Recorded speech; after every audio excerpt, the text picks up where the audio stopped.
अल्लाह की नज़र में इज्जत वाला वो है कि जिसका तक़वा ज़्यादा है। अल्लाह की नज़र में इज्जत वाला कौन है? जिसका तक़वा ज़्यादा है। गौर करें, हमारे माल दौलत, बेटे बेटियां, ये सब दुनिया के लिए है, दुनिया की ज़ीनत है। अल्लाह फरमाता इन्नमा अमवालुकुम व औलादुकुम फितना, तुम्हारे माल और तुम्हारी औलाद ये फितना है। अल्लाह फरमाता अल मालू वल बनूना ज़ीनतुल हयातुद दुनिया, ये माल और बेटे सिर्फ दुनिया की ज़ीनत है जी। अल्लाह ने माल को भी फितना कह दिया, बेटों को भी फितना कह दिया। अल्लाह ने माल को दुनिया की, तुम्हारे इन औलादों को भी दुनिया की जीनत बता दिया। लोग बेटों पे बड़ा फख्र करते हैं, मेरे बेटे इतने हैं, इतने कामयाब है। अल्लाह फरमाता है ये दुनिया की जीनत है बस। अल्लाह ने कुरान में फरमाया अगर अल्लाह की नज़र में किसी की इज्जत है तो जितने तकवे के मयार आला है उतनी ही उसकी इज्जत ज्यादा। बेशक हक है। तकवा किसे कहते हैं जी? अगर हमारे मेंबर शरीफ पे जितने लोग बैठे हैं सब काबिल कदर हैं, और मैं तो चाहता ये था, सही बात ये है, मैं खुश हुआ कि जलसा बहुत कामयाब है।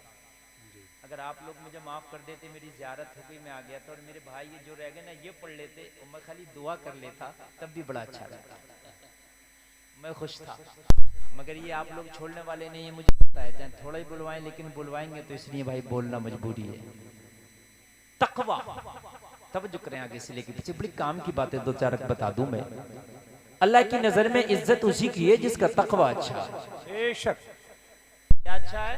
तकवा अच्छा है। अच्छा, हर आदमी चाहता मैं इज्जतदार बन जाऊं, मैं भी चाहता हूं, आप भी चाहते हैं, ये लोग भी चाहते हैं। चाहते हैं कि नहीं चाहते हैं? अच्छा, दुनिया की नजर में इज्जतदार बन जाए ये इतनी बड़ी बात नहीं है, अल्लाह की नजर में इज्जतदार बन जाए ये ज्यादा बड़ी बात है। बेशक बेशक है ना।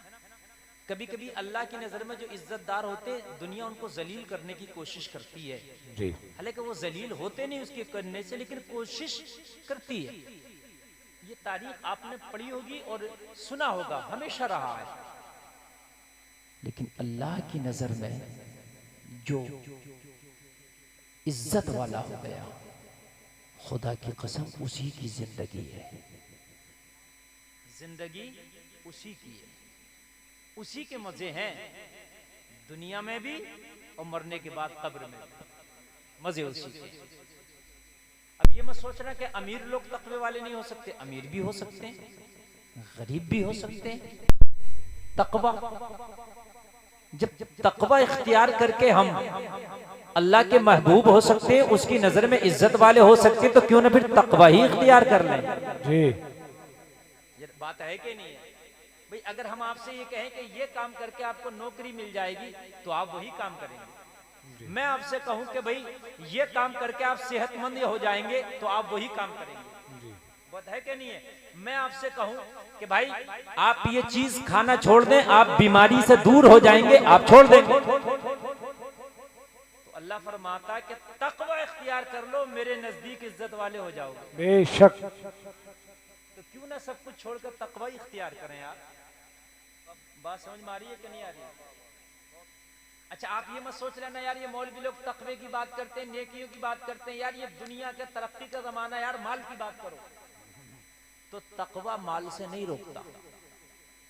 मैंने क्या कहा? तकवा माल से नहीं रोकता। अगर आप तकवे के साथ अमीर होना चाहें, अल्लाह ने देखो, अगर अल्लाह ने तेरी किस्मत में अमीर होना लिख दिया है तो तू तकवा इख्तियार कर, जब भी अमीर हो जाएगा। अल्लाह ने तेरी किस्मत में गरीबी लिखी है तो तू कितने भी गंदे काम कर ले, कितने भी दो नंबर के धंधे कर ले, अल्लाह तुझे मालदार नहीं कर सकता। क्या पैगाम है, वाह। बहुत से लोग कहते हैं यार एक नंबर के कमाई से तो मालदार होंगे नहीं, मालदार होना तो दो नंबर का धंधा करना पड़ेगा। बेवकूफ, तू दो नंबर नहीं 3 नंबर कर ले, 4 नंबर कर ले, अल्लाह ने अमीरी नहीं लिखी है तो नहीं होगा। जी जी हक है, नहीं होगा। अल्लाह ने लिखी नहीं है तो होगा ही नहीं, तू कितने ही नंबर कर ले। मेरी बात गलत तो नहीं है ना? और अगर अल्लाह ने तेरी किस्मत में अमीरी लिखी है तो तू 1 नंबर का धंधा कर, सच्चाई के साथ कर, अल्लाह तुझे अमीर बना के रहेगा। क्या बात है। ये बात जहन में आप बिठाएं पहले, और ये जहन में नोट कर लें आप, समझ रहे हैं आप। देखो रात का 1:30 बज गया है और लोगों की समातें बूढ़ी हो गई, लेकिन देखो मेरी किस्मत का इनाम अब भी आ रहा है। ये होती है किस्मत, है कि नहीं है। देखो 100 रुपए का भी आ रहा है, माशाअल्लाह। बात है कि नहीं। भाई जो किस्मत है वो कहीं नहीं जाएगा जी। मैं ये बताना चाह रहा हूँ, मैं मकसद ये नहीं, मैं ये कहना चाह रहा हूँ कि ये किस्मत एक अलग चीज होती है, अल्लाह ने बना कर रखी है। जहन हाजिर है, इस पर थोड़ी सी इमारत खड़ी करना चाहूंगा। माशाअल्लाह। तकवा। भाई बहुत से लोगों का ये जहन है झूठ बोलूंगा अमीर हो जाऊंगा। जी जी जी। बहुत से लोगों का ये जहन है 2 नंबर का धंधा करूंगा अमीर हो जाऊंगा। नहीं, तूने देखा नहीं, अल्लाह जब रोजी देने पे आता है तो जो सीपी में एक कीड़ा होता है अल्लाह उसे भी भूखा नहीं मारता, उसे भी रोजी देता है। बेशक बेशक, हक है हक है। सीपी के अंदर होता नहीं कीड़ा, देखा आपने सीपी के अंदर कीड़ा है ना, उसमें कहीं रास्ता नहीं, सुराख नहीं, वेंटिलेशन नहीं, कुछ नहीं, लेकिन अल्लाह उसे भूखा नहीं मारता। पहाड़ के अंदर जो कीड़ा है अल्लाह उसे भी भूखा नहीं मारता। मारता है क्या भूखा? आप जमीन को खोदो कितनी तरह के कीड़े निकलेंगे, लेकिन अल्लाह उन्हें भी जिंदा रखता है। जी। बोलो रखता है कि नहीं रखता है? जी। तो यार जब अल्लाह पहाड़ वाले कीड़े को उसकी किस्मत का पहाड़ में दे रहा, सीपी वाले कीड़े को उसकी किस्मत का सीपी में दे रहा है, क्या वो 2 नंबर का धंधा कर रहा है? क्या वो कोई गलत काम कर रहा? जब उसकी किस्मत का सीपी में मिलेगा, उसकी किस्मत का पहाड़ में मिलेगा, तो ये इंसान तेरी किस्मत का यहाँ क्यों नहीं मिलेगा? जी जी जी, क्या बात है।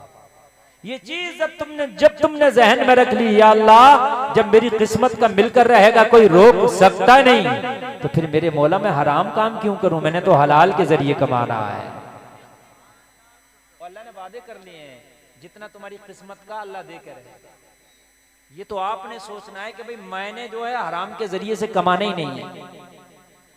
अच्छा एक बात बताओ, जब तुम्हें कोई जानता नहीं था, तुम्हारा कोई नाम भी नहीं रखा गया था, जब तुम चलते भी नहीं थे, फिरते भी नहीं थे, किसी की सुनते भी नहीं थे, जब तुम बोलते भी नहीं थे, जब तुम्हें दुनिया में किसी ने देखा भी नहीं था, तुम्हारा कोई बिजनेस नहीं था, कोई कारोबार नहीं था, तुम्हारा कोई मकान नहीं था, कोई दुकान नहीं थी, कोई खेती नहीं था, तुम्हारा कोई प्लान नहीं था, जब तुम माँ के पेट में थे, अल्लाह तो जब भी तुम्हें भूखा नहीं मार रहा था, माँ के पेट में भी अल्लाह तुझे खिला रहा था।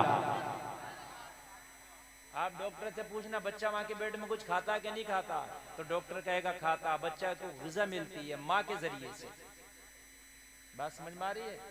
जब अल्लाह ने तुझे माँ के पेट में नहीं भूखा रखा, तेरी किस्मत का वहां दे दिया, तो इतनी बड़ी दुनिया में कैसे भूखा रखेगा? है ना?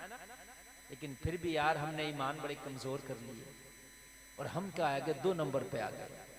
कोई झूठ बोल के धंधा कर रहा है, कोई सूद का धंधा कर रहा है? कोई लोगों को सता रहा है, कोई जुल्म कर रहा है। आज इस जलसे से ये तौबा करके उठना कि या अल्लाह जब तू किस्मत का देकर ही रहेगा तो फिर हराम के जरिए से क्यों? हम तकवा इख्तियार करेंगे, देना तेरा काम है। सलमान भाई थोड़ा आवाज बढ़ाएं, इसका कॉलम का आवाज बढ़ाएं।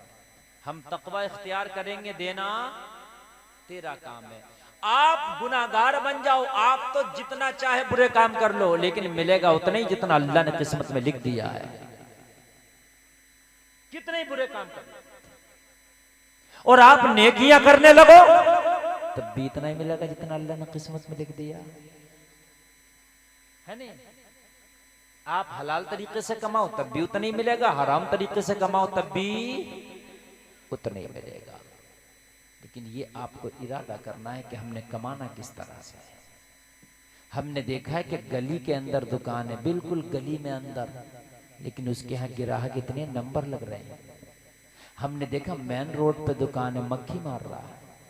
क्यों? उसकी किस्मत में अल्लाह ने लिखा है तो अंदर गली में ग्राहक जाएगा।